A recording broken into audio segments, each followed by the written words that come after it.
मुनि अष्टावक्र राजा जनक को समझाते हैं, तत्वं यथार्थमाकर्ण्यः मंदः प्राप्नोति मूढ़ताम अथवा आयाति संकोचम अमूढ़ः कोपि मूढ़वत्। मंद बुद्धि यथार्थ तत्व को सुनकर मूढ़ता को ही प्राप्त होता है, लेकिन कोई ज्ञानी मूढ़वत होकर समाधि को प्राप्त हो जाता है। देखो, मंद बुद्धि वह है जो केवल क्षुद्र वासनाओं से ही ग्रस्त है, जिसको अपने निजी स्वार्थों के अलावा कुछ भी दिखाई नहीं देता, जो केवल शरीर पोषण में ही लगा रहता है, जो इंद्रिय भोगों के अतिरिक्त किसी में रुचि नहीं लेता।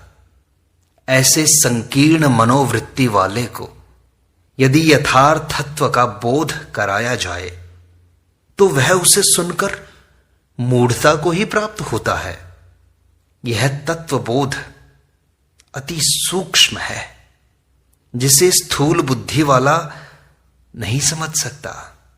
जिसका चित्त वासना से ग्रस्त है, अहंकार से युक्त है, तृष्णा कामना वाला है, वह इस तत्वबोध को पाकर भी इसे विकृत कर देगा, खराब कर देगा। जैसे जहर में अमृत मिलाने पर वह अमृत भी जहर हो जाता है, किंतु इसके विपरीत ज्ञानी मूढ़वत दिखाई देने पर भी स्वचेतना को पहचान कर समाधि को उपलब्ध हो जाता है। ज्ञानी बाहर मूढ़वत व्यवहार इसलिए करता है कि उसके कार्य में बाधा उपस्थित न हो, तथा अपनी अनुभूति को सही रूप से वह प्रकट कर नहीं सकता, न उसे करना ही चाहिए, क्योंकि इस ज्ञान के प्रदर्शन से भी अहंकार बढ़ता है। अष्टावक्र आगे कहते हैं, एकाग्रता निरोधो वा मूढ़ैर अभ्यस्ते भृशम धीराः कृत्यम न पश्यन्ति सुप्तवत स्वपदे स्थितः। अज्ञानी चित्त की एकाग्रता अथवा निरोध का बहुत अभ्यास करता है, लेकिन धीर पुरुष सोए हुए व्यक्ति की तरह अपने स्वभाव में स्थिर रहकर कुछ करने योग्य नहीं देखता है। आत्मज्ञान के लिए करना कुछ नहीं पड़ता, करके आज तक कोई आत्मज्ञान को उपलब्ध नहीं हुआ। बुद्ध ने 6 वर्ष खूब किया, किंतु मिला कुछ नहीं, किंतु जब सब करना छोड़ दिया तब मिला आत्मज्ञान। मिलने में समय भी नहीं लगता, एक क्षण में मिल जाता है। जैसे जनक को मिला, बुद्ध को मिला, अन्य सबको इसी भांति मिला। करने से मिलता है, यह सबसे बड़ी भ्रांति है, सबसे बड़ी। ज्ञान प्राप्ति के लिए कुछ करना नहीं पड़ता, केवल जागकर देखना मात्र है। सजगता एवं बोध मात्र पर्याप्त है। जिसे खोया नहीं उसे भला ढूंढना कैसा है? जो भीतर मौजूद है उसकी तलाश कैसी है? जो हमारा स्वभाव है उसके लिए क्या प्रयत्न करना? किंतु सारा प्रयत्न होता है अंतःकरण की शुद्धि के लिए। जब तक चित्त निर्मल नहीं होगा, आत्मा का आभास नहीं हो सकता। इसलिए अज्ञानी जन चित्त की एकाग्रता के लिए अथवा चित्त वृत्तियों के निरोध के लिए विभिन्न साधनाएं करते हैं, उनका बार बार अभ्यास करते हैं, किंतु मन बड़ा चंचल है। बार बार उसे पकड़ करके ठिकाने लाते हैं, किंतु वासनाग्रस्त होने से वह बार बार विषयों की ओर भाग जाता है। विषयों की ओर भागने से उसे रोक देने में ही समय लगता है, इसके बाद कोई समय नहीं लगता। इसलिए अष्टावक्र कहते हैं कि अज्ञानी चित्त की एकाग्रता अथवा निरोध के लिए खूब अभ्यास करता है, किंतु जिसकी चित्त की समस्त वृत्तियां शांत हो चुकी हैं, उसे कुछ भी अभ्यास नहीं करना पड़ता। वह सोए हुए व्यक्ति की भांति केवल अपने स्वभाव में स्थित रहता है, क्योंकि आत्मा में स्थित हो जाने पर फिर उसके लिए करने योग्य कुछ शेष रहता ही नहीं। अष्टावक्र आगे कहते हैं, अप्रयत्नात् प्रयत्नाद् वा मूढ़ो नाप्नोति निर्वृत्तिम तत्वनिश्चय मात्रेण प्राज्ञो भवति निर्वृत्तः। अज्ञानी पुरुष प्रयत्न अथवा अप्रयत्न से निवृत्ति को प्राप्त नहीं होता, जबकि ज्ञानी पुरुष केवल तत्व को निश्चय पूर्वक जानकर ही निर्वृत्त हो जाता है। इस सूत्र में अष्टावक्र आत्मज्ञान प्राप्ति का महत्वपूर्ण तथ्य प्रकट करते हैं कि चित्त की अनेक वृत्तियां हैं। एक एक को छोड़ने के प्रयत्न से कोई सफलता नहीं मिलती। फिर ये सभी वृत्तियां पत्तों की भांति हैं। मूल है अहंकार एवं वासना, जिनके रहते वृत्तियों को काट देने से वे नए नए रूपों में प्रकट होती ही रहेंगी। मूल को सींचते रहो एवं पत्तों को काटते रहो, इससे तो कभी भी उपलब्धि नहीं हो सकती।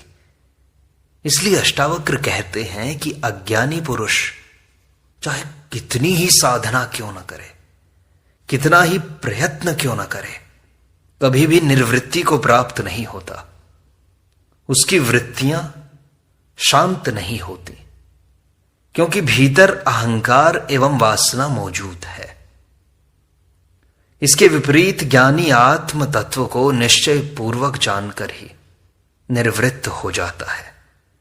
उसकी सभी वृत्तियां शांत हो जाती हैं। प्रयत्न नहीं करना पड़ता, कोई साधना नहीं करनी पड़ती।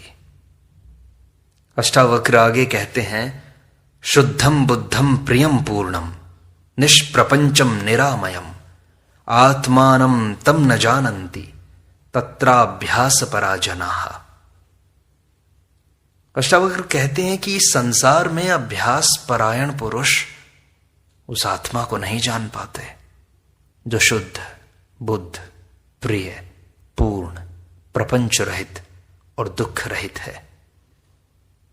आत्मा शुद्ध है, वह निखालिस है, उसमें विकृति नहीं है, वह बोध स्वरूप है, स्वयं ज्ञान है। उसको जानने के लिए बाहरी ज्ञान की आवश्यकता नहीं है। वह पूर्ण है, प्रिय है, प्रपंच रहित है और दुख रहित है। ऐसी आत्मा हमारा स्वभाव है। हमने भूल से शरीर, मन, अहंकार आदि को हमारा स्वभाव मान लिया है, जो भ्रांति मात्र है। आत्मा को जानने के लिए इस भ्रांति को मिटाना मात्र है, और कोई अभ्यास काम नहीं आता। संसार में जो लोग अभ्यास परायण होकर आत्मा को जानना चाहते हैं, वे उसे कभी नहीं जान सकते। अभ्यास से अहंकार बढ़ता है, चित्त की वृत्तियां शांत होने की बजाय और विद्रोह करती हैं। संसार का आकर्षण ही ऐसा है कि वह मन को बाहर की ओर ही ले जाता है। अभ्यास से वृत्तियां और दृढ़ हो जाती हैं, जिससे यह अभ्यास भी बंधन बन जाता है। आत्मज्ञान तो भ्रांति के मिटने से ही होता है। सभी अभ्यास छोड़ने से चित्त की शांत अवस्था में ही उसकी अनुभूति होती है। अष्टावक्र आगे कहते हैं, नाप्नोति कर्मणा मोक्षम विमूढ़ोऽभ्यास रूपिणा धन्यो विज्ञान मात्रेण मुक्तस्तिष्ठत्य विक्रियः। अज्ञानी पुरुष अभ्यास रूपी कर्म से मोक्ष को नहीं प्राप्त होता, जबकि क्रिया रहित ज्ञानी पुरुष केवल ज्ञान के द्वारा मुक्त हुआ स्थिर रहता है। आत्मा हमारा स्वभाव है, उसे जानना मात्र है। जिसने आत्मा को जान लिया उसने ब्रह्म को जान लिया। वह शुद्ध बुद्ध हो गया, फिर करना शेष नहीं रहा कुछ भी। सभी भ्रांतियां मिट जाती हैं, सारे बंधन टूट जाते हैं। यही तो मुक्ति है। किंतु अज्ञानी पुरुष अभ्यास द्वारा इन बंधनों को काटना चाहता है। क्योंकि बंधन वास्तविक नहीं है, भ्रम मात्र है, अज्ञान के कारण है, इसलिए अभ्यास अनावश्यक है। ज्ञान प्राप्ति से अपने आप टूट जाएंगे। भ्रांति मात्र थी जो मिट गई। मोक्ष है स्व के सागर में डुबकी लगाना। तैरने के लिए अभ्यास करना पड़ता है, डूबने के लिए अभ्यास की आवश्यकता नहीं है। केवल छलांग मात्र लगाने का साहस चाहिए, आगे सब अपने आप हो जाएगा। आत्मज्ञान एवं मोक्ष के लिए अपने को समर्पण भाव से छोड़ देना मात्र है, निराधार हो जाना मात्र है। अभ्यास मात्र छोड़कर निश्चेष्ट भाव से अपने आप को समर्पित कर देना है। आगे अस्तित्व अपने आप संभाल लेगा। यही आत्मज्ञान है, यही मुक्ति है। क्रिया से बाहरी ज्ञान मिलता है। आत्मज्ञान का मार्ग अक्रिया है। अष्टावक्र आगे समझाते हैं, मूढ़ो नाप्नोति तद ब्रह्म यतो भवितुमिच्छति अनिच्छन्नपि धीरो ही परब्रह्म स्वरूप भाग। अज्ञानी जैसे ब्रह्म होने की इच्छा करता है, वैसे ही ब्रह्म नहीं हो पाता है। और धीर पुरुष नहीं चाहता हुआ भी निश्चित ही परब्रह्म स्वरूप को भजने वाला होता है। जिस प्रकार एक सिंह का बच्चा भेड़ों के समूह में पलकर अपने को भेड़ ही समझने लगता है, उसे यह भ्रांति हो जाती है कि मैं तो भेड़ हूं। किंतु जब वह अपना चेहरा देख लेता है तब उसे रक्त का स्वाद आ जाता है, तो उसकी भेड़ होने की भ्रांति मिट जाती है। उसका सिंहत्व जाग उठता है।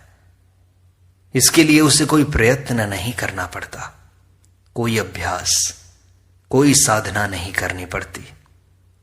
केवल अपने स्वरूप का ज्ञान प्राप्त होने से ही उसकी भेड़ होने की भ्रांति मिट जाती है। उसी प्रकार ज्ञानी को अपना स्वरूप मात्र जान लेने से समस्त भ्रांतियां मिट जाती हैं एवं वह स्वयं ब्रह्म हो जाता है। इसलिए जीव ब्रह्म बनता नहीं है, वह ब्रह्म ही है जिसे जान लेता है वह। यदि सिंह भेड़ ही होता तो लाख योगाभ्यास एवं साधना करने पर भी वह सिंह भेड़ नहीं बन सकता था। भेड़ यदि जीवन भर सिंह बनने की इच्छा करे तो भी वो सिंह नहीं बन सकती।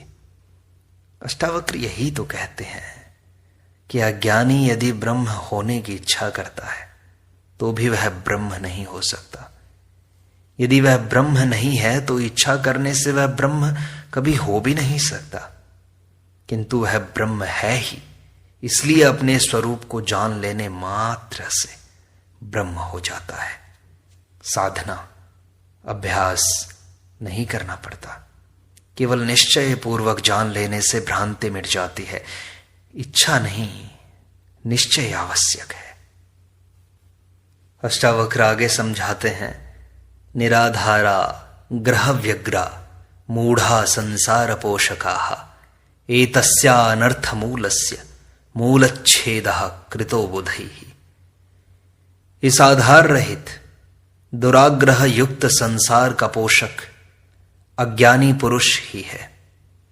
इस अनर्थ के मूल संसार का मूलच्छेद ज्ञानियों द्वारा किया गया है। संसार का अर्थ इस भौतिक जगत से नहीं है, बल्कि हमने अपने विचारों, वासनाओं, कामनाओं के कारण जो राग, द्वेष, ईर्ष्या, घृणा, निंदा, हिंसा, अहिंसा, तृष्णा, मोह इत्यादि का संसार निर्मित किया है, वह आधार रहित है। इसका कोई ठोस शाश्वत आधार नहीं है। यह सब भ्रमपूर्ण है, माया है, दुराग्रह युक्त है। हमारे झूठे आग्रहों से ही संसार में सुख दुख, हर्ष विषाद का अनुभव होता है। यदि सारे दुराग्रह एवं पूर्वाग्रह शांत हो जाएं, तो संसार में भी शांति का अनुभव हो सकता है। हमारे दुराग्रह के कारण ही संसार अनर्थ का मूल बन जाता है। इसमें कुछ भी अनर्थ प्राप्त होता है तो वह सिर्फ सत्य है, अनर्थ ही अनर्थ होता है।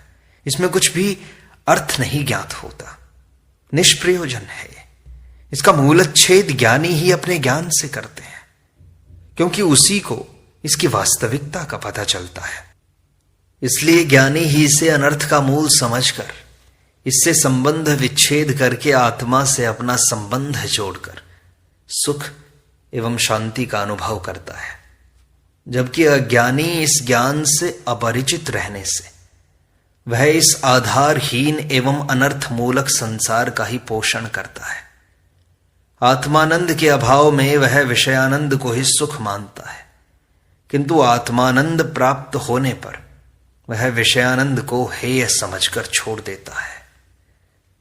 अष्टावक्र कहते हैं, न शांतिम लभते मूढ़ो यतः शमितुमिच्छति धीरस्तत्वं विनिश्चिन्त्य सर्वदा शांत मानसः। अज्ञानी जैसे शांत होने की इच्छा करता है वैसे ही वह शांति को नहीं प्राप्त होता, किंतु धीर पुरुष तत्व को जानकर सदैव शांत मन वाला होता है। शांति प्रयत्न से प्राप्त नहीं होती। अज्ञानी शांत होने के लिए भी प्रयत्न करता है। शांत होने की इच्छा करने से भी चित्त में तरंगें उठ जाती हैं, जिससे नई अशांति पैदा होती है। चित्त का विक्षेप रहित हो जाना ही शांत होना है। जिसका चित्त समस्त विक्षेपों से रहित हो गया, उसी को आत्मज्ञान का अनुभव होता है, एवं वही इस आत्म तत्व को निश्चय पूर्वक जान करके सदैव शांत मन वाला होता है। द्वंद्व से रहित होना, समभाव में स्थित हो जाना एवं सर्वत्र उसे एक आत्मा के अनुभव के बिना शांति नहीं मिल सकती। इच्छा करना ही अशांति का कारण है। अष्टावक्र आगे कहते हैं, क्वात्मनो दर्शनम तस्य यदृष्टम अवलंबते धीरास्तम तम न पश्यन्ति पश्यन्ति आत्मानम अव्ययम। उसको आत्मा का दर्शन कहां है? जो दृश्य का अवलंबन करता है। धीर पुरुष दृश्य को नहीं देखते हैं, वे अविनाशी आत्मा को देखते हैं। अज्ञानी पदार्थ को ही देखता है, उसके अंदर छिपी आत्मा को नहीं देख सकता। इंद्रियां केवल स्थूल को ही देख पाती हैं, सूक्ष्म उनकी पकड़ में नहीं आता। इसी प्रकार सामान्य जन भी पदार्थों को ही देख पाते हैं, किंतु वैज्ञानिक उसके भीतर की ऊर्जा को भी देख लेते हैं। अज्ञानी कहते हैं पदार्थ ही है, वह सत्य है, किंतु वैज्ञानिक कहता है पदार्थ भ्रम मात्र है, सब ऊर्जा ही तो है। ऊर्जा का रूप ही पदार्थ दिखाई देता है चारों ओर। इसी प्रकार दृश्य पदार्थों के अवलंबन से आत्मा का दर्शन नहीं हो सकता, क्योंकि आत्मा स्वयं दृष्टा है, स्वयं देखने वाला है। आंख माध्यम मात्र है, उपकरण मात्र है, वह किसी को देखती नहीं है। न मन देखता है, न मस्तिष्क देखता है, सभी उपकरण हैं, दृष्टा केवल आत्मा है। इसलिए ज्ञानी पुरुष दृश्य पदार्थों को नहीं देखते हैं, बल्कि उस अविनाशी आत्मा को ही देखते हैं, जिससे सारा जगत दृश्यमान होता है। अज्ञानी ही दृश्य पदार्थों को देखते हैं। इस दृष्टा का ज्ञान ही धर्म है। अष्टावक्र आगे समझाते हैं, क्व निरोधो विमूढ़स्य यो निर्बंधम करोति वै स्वारामस्यैव धीरस्य सर्वदा सावक कृत्रिमः। जो हठपूर्वक चित्त का निरोध करता है, उस अज्ञानी को कहां चित्त का निरोध है? स्वयं में रमण करने वाले धीर पुरुष के लिए यह चित्त का निरोध स्वाभाविक है। करना मात्र मन से होता है। बुरा कर्म यदि मन से होता है तो अच्छा भी मन से ही होता है। भोग यदि मन से होता है तो त्याग भी मन से ही होता है। संसार की अभिलाषा यदि मन की है तो मोक्ष की अभिलाषा भी मन की ही है। जब तक मन है तब तक शांति नहीं है। मन का भोजन ही कर्म है, बिना कर्म के वह रह नहीं सकता। इसलिए अष्टावक्र कहते हैं कि जो हठपूर्वक चित्त का निरोध करते हैं, यह भी मन के ही कारण है, जिससे कभी चित्त का निरोध नहीं हो सकता, बल्कि मन और भी मजबूत होता है, अहंकार और दृढ़ होता है। इसलिए अज्ञानी को भी कभी शांति नहीं मिल सकती, किंतु वह ज्ञानी जिसने आत्मा को जान लिया है, जो सदा आत्मा में ही रमण करने वाला है, वही शांति को प्राप्त होता है। उसके चित्त का निरोध स्वाभाविक रूप से हो जाता है। हठपूर्वक जबरदस्ती करना नहीं पड़ता। आत्मज्ञान से ही वृत्तियां शांत होती हैं, करने से नहीं होती। इस प्रकार अष्टावक्र गीता की सरल व्याख्या का यह भाग यहीं संपूर्णता को प्राप्त होता है। शेष अगले अंक में।